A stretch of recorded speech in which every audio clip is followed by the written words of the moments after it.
राज्यात अनेक भागात सध्या काही महामार्गांच्या कामांना गती दिली जात असताना आता आणखी एक महत्त्वाचा महामार्ग मंजुरीच्या अंतिम टप्प्यामध्ये आहे। तो महामार्ग म्हणजे पुणे ते बंगळुरू अशा दोन महत्त्वाच्या शहरातील दळणवळण आता अधिक सुपरफास्ट करण्यासाठी केंद्र सरकारकडून या महामार्गासाठीच्या एका महत्त्वाच्या प्रकल्पाला अंतिम मंजुरी देण्यात आली आहे, ज्याची प्रक्रिया आता अंतिम टप्प्यामध्ये आहे। यात आनंदाची आणि महत्त्वाची अपडेट अशी आहे की या प्रकल्पामुळे पुणे ते बंगळुरू प्रवासासाठी सध्या साधारण 15 ते 16 तास लागतात, तो प्रवास फक्त 7 तासांमध्ये पूर्ण होणार असल्याची अपेक्षा व्यक्त करण्यात आली आहे। चला तर मग केंद्र सरकारने कोणत्या प्रकल्पाला नेमकी मंजुरी दिली आहे, त्याचं इतकं महत्त्व नेमकं काय, अशा सगळ्या महत्त्वाच्या मुद्द्यांवर आपण सविस्तर बोलूयात। नमस्कार, मी रामेश्वरी आणि तुम्ही पाहताय कट टू कट। सांगली जिल्हा हा सध्या राजकीय घडामोडींसह काही महत्त्वाच्या आणि बहुचर्चित अशा विकासात्मक प्रकल्पांमुळे सुद्धा चर्चेत येतोय। म्हणजेच राज्यातील वादात असणारा शक्तीपीठ महामार्ग जो सांगली जिल्ह्यातून जाणार आहे, त्यात आता आणखी एका महत्त्वाच्या महामार्गाची भर पडली आहे।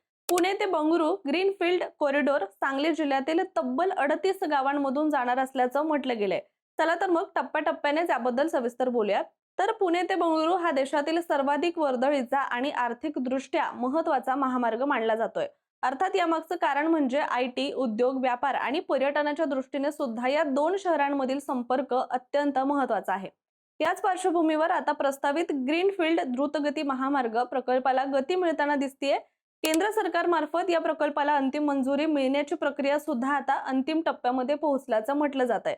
देशभरातील 25 ग्रीनफील्ड महामार्गाच्या यादीमध्ये याचा समावेश करण्यात आलाय आणि त्यामुळे हा प्रकल्प केवळ राज्यासाठीच नव्हे तर देशाच्या पायाभूत विकासासाठी सुद्धा अत्यंत महत्त्वाचा ठरणार आहे। या महामार्गाच्या आराखड्याला येत्या काही आठवड्यांमध्ये मंजुरी मिळण्याची शक्यता सुद्धा व्यक्त केली जाते आणि मंजुरी मिळताच भूसंपादनाची प्रक्रिया सुद्धा तातडीने सुरू केली जाणार असून त्यानंतर प्रत्यक्ष बांधकामाला सुद्धा लगेचच सुरुवात होईल असा दावा देखील करण्यात आलाय। बरं, सध्या पुणे ते बंगळुरू या प्रवासासाठी राष्ट्रीय महामार्ग क्रमांक 48 हा प्रमुख मार्ग आहे।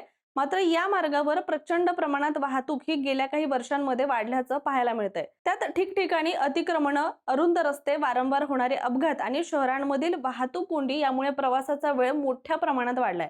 त्यामुळे अनेकदा हा प्रवास 14 ते 15 तासांवर लांबतो। परिणामी प्रवाशांना मात्र मोठा त्रास सहन करावा लागतोय आणि हीच बाब लक्षात घेऊन याच समस्येवर तोडगा म्हणून हा नवा कोरा ग्रीनफील्ड द्रुतगती महामार्ग उभारण्यात येणार असल्याचं म्हटलं गेलंय। आता एकदा या नव्या कोऱ्या ग्रीनफील्ड द्रुतगती महामार्गाचे फायदे आणि खास बाबी नेमक्या काय आहेत यावर सुद्धा नजर टाकूयात। तर पुणे बंगळुरू असा ग्रीनफील्ड द्रुतगती महामार्ग हा पूर्णपणे नवीन मार्ग असल्यामुळे त्यावर जुन्या अडचणींचा परिणाम होणार नाहीये।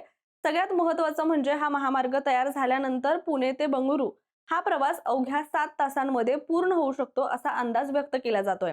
म्हणजेच सध्याच्या तुलनेमध्ये जवळपास निम्मा वेळ वाचणार आहे आणि यामुळे प्रवास अधिकच जलद, सुरक्षित आणि आरामदायी सुद्धा होईल। त्याचबरोबर या महामार्गाची एकूण लांबी ही सुमारे 700 किलोमीटर इतकी असणार आहे। हा 6 पदरी तर काही ठिकाणी 8 पदरी असा सुद्धा हा आधुनिक द्रुतगती महामार्ग असेल। भारतमाला परियोजनेअंतर्गत हा प्रकल्प राबवला जात असून त्यासाठी सुमारे 45 ते 50 हजार कोटी रुपयांचा खर्च सुद्धा अपेक्षित आहे आणि एवढ्या मोठ्या प्रकल्पासाठी अंदाजे 20,000 एकर जमीन संपादित करावी लागणार असल्याचं सुद्धा म्हटलं गेलंय। त्यामुळे भूसंपादन हा या प्रकल्पातील अत्यंत महत्त्वाचा टप्पा सुद्धा ठरणार आहे आणि मंजुरी मिळताच प्रशासनाकडून भूसंपादनाची प्रक्रिया सुद्धा जलद गतीने राबवली जाणार असल्याचं म्हटलं गेलंय। दरम्यान केंद्रीय वाहतूक मंत्री नितीन गडकरी यांनी या प्रकल्पाचा आढावा घेतला असून हा महामार्ग महाराष्ट्र आणि कर्नाटक या दोन महत्त्वाच्या राज्यांना नव्या पद्धतीने जोडला जाणार आहे। अर्थात हा महामार्ग महाराष्ट्रातील पुणे, सातारा, सांगली या जिल्ह्यांमधून पुढे कर्नाटकातील बेळगावी, बागलकोट, गदग, विजयनगर, दावणगेरे, चित्रदुर्ग आणि तुमकुर या मार्गे थेट बंगळुरू पर्यंत जोडला जाणार आहे आणि यामुळे केवळ 2 शहरांमधील नव्हे तर अनेक जिल्ह्यांमधील संपर्क यामुळे अधिकच मजबूत होणार आहे। याशिवाय पुणे रिंग रोडचा महत्त्वाचा भाग म्हणजेच कांजळे, खोपेगाव इथे सुद्धा प्रस्तावित असलेल्या रिंग रोडला सुद्धा या महामार्गाची जोड दिली जाणार असल्याचं म्हटलं जातंय। त्यामुळे मुंबई, पुणे, बंगळुरू असं औद्योगिक कॉरिडॉर हे अधिक सक्षम होईल, ज्यामुळे उद्योगांना जलद वाहतूक सुविधा मिळाल्याने गुंतवणुकीला सुद्धा चालना मिळेल आणि नवीन औद्योगिक क्षेत्रांचा सुद्धा विकास होण्याची शक्यता व्यक्त केली जाते। बरं, आता सांगली जिल्ह्यातील तब्बल 38 गावांमधून हा महामार्ग जाणार असल्यामुळे इथल्या शेतकऱ्यांच्या आणि स्थानिकांच्या मनात उत्साह आणि चिंता हे दोन्ही भाव पाहायला मिळतात। पण ती नेमकी गावं कोणती आहेत पाहूयात। तर खानापूर तालुक्यातील माहुली, वलखड, वैजेगाव, भेंडवडे, साळशिंगे, जोंधळखिंडी, माधळमुठी, वासुंबे, रेणावी, रेवणगाव, घोटी बुद्रुक, घोटी खुर्द, शिरगाव, हातनोली, बस्तवडे, सावळज, वज्रचौंडे, मणे राजुरी आणि गव्हाण ही गावं या महामार्गाच्या मार्गामध्ये येणारे। या गावांमधील अनेक शेतकऱ्यांची जमीन संपादित केली जाणार असल्यामुळे त्यांना योग्य मोबदला मिळणे आणि पुनर्वसनाची व्यवस्था होणे ही अत्यंत गरजेचं आहे। याशिवाय तासगाव तालुक्यातील कचरेवाडी, नरसेवाडी, किंदरवाडी, विजयनगर, पेड, मोराळे आणि मांजर्डे ही गावं सुद्धा या प्रकल्पामध्ये समाविष्ट आहेत। त्याचबरोबर कवठे महाकाळ तालुक्यातील बोरगाव, मळणगाव, हरोली, देशिंग, बनेवाडी, शिंदेवाडी, कुकटोळी, रामपूरवाडी आणि कोणनोळी या गावांमधून सुद्धा हा महामार्ग जाणार असल्याचं म्हटलं गेलंय।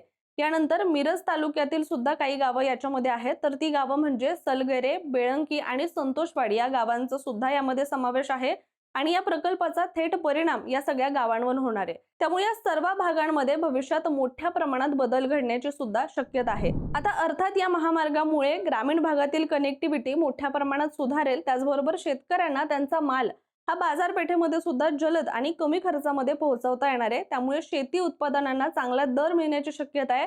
याशिवाय या महामार्गालगत नवीन उद्योगधंदे उभारले जाण्याची शक्यता असून स्थानिक तरुणांसाठी रोजगाराच्या नव्या संधी हे आपल्याच गावामध्ये उपलब्ध होतील। इतकंच नाही तर पर्यटन क्षेत्राला सुद्धा या महामार्गाचा मोठा फायदा होणार आहे। पुणे, सातारा, कोल्हापूर तसंच कर्नाटकातील विविध पर्यटन स्थळांपर्यंत पोहोचणं हे अधिकच सोपं आणि जलद होईल। मात्र या प्रकल्पामुळे काही आव्हानं सुद्धा निर्माण होऊ शकतात, जसं की मोठ्या प्रमाणात जमीन संपादित करावी लागणार असल्यामुळे शेतकऱ्यांमध्ये अस्वस्थता निर्माण होऊ शकते। पर्यावरणावर सुद्धा काही प्रमाणात याचा परिणाम होण्याची शक्यता आहे आणि त्यामुळे विकास आणि पर्यावरण यामधला समतोल राखणं हे प्रशासनासमोर सगळ्यात मोठं आव्हान ठरणार आहे। त्यामुळे प्रशासन यासाठी कशी भूमिका निभावतं हे सुद्धा पाहणं आता तितकंच महत्त्वाचं ठरणार आहे। त्यात काही भागामध्ये शक्तिपीठ महामार्गासाठी आरेखन, भूसंपादन ही प्रक्रिया गतीने सुरू असल्याच्या काळात बहुप्रतीक्षित ग्रीनफील्ड कधी मार्गी लागणार याकडे सुद्धा आता शेतकऱ्यांचं लक्ष लागून आहे आणि तो आता मंजुरीच्या अंतिम टप्प्यामध्ये आहे। त्यामुळे लवकरच त्यासाठी भूसंपादनही सुरू होणार आहे। त्यामुळे एकूण काय तर पुणे ते बंगळुरू ग्रीनफील्ड द्रुतगती महामार्ग हा भविष्यातील दृष्टीने सुद्धा अत्यंत महत्त्वाचा प्रकल्प आहे। आता याच्या कामाला प्रत्यक्ष कधी सुरुवात होते याकडे संपूर्ण राज्याचं लक्ष लागलंय। तुर्तास आपण इथेच थांबूया। मात्र तुम्ही असेच माहितीपूर्ण व्हिडिओ जर पाहायचे असतील तर लगेचच कट टू कटच्या YouTube चॅनलला सबस्क्राईब करायला विसरू नका।